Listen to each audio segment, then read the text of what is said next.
Dengan semangat anak merdeka tanpa dadah, warga SK Muazzam Jaya bersatu hati menjayakan Minggu Pendidikan Pencegahan Dadah 2026.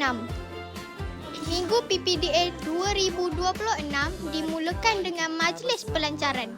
Melangkah gagah penuh ceria, jaga diri, jaga maruah, katakan tidak kepada. Program ini bertujuan meningkatkan kesedaran murid tentang bahaya dadah, rokok, vape dan penyalahgunaan bahan terlarang. Semangat di dalam hati.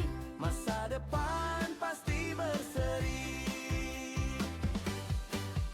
Tidak, tidak, katakan tidak, dadah bukan jalan terbaik. Setiap pagi, murid-murid mengikuti slot mesej 5 minit yang menyampaikan maklumat penting mengenai bahaya dadah, vape dan penyalahgunaan bahan terlarang.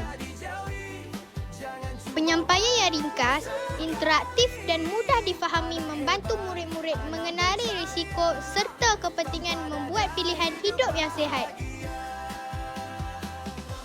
Bagi menyemarakkan kreativiti murid, pelbagai pertandingan telah diadakan termasuk pertandingan mewarna dan cari kata. Berani kata, saya tak nak minta bantuan ibu dan ayah. Guru sentiasa memberi arah. Sayangi diri, sayangi Program diteruskan dengan Fun Wednesday yang menampilkan persembahan anti dadah dalam bahasa Inggeris.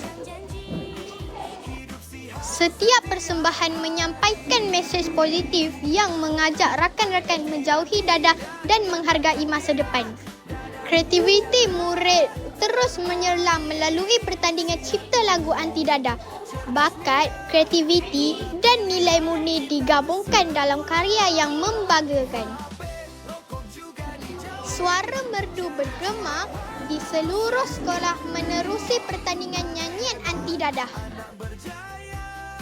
Malaysia bebas dadah selamanya.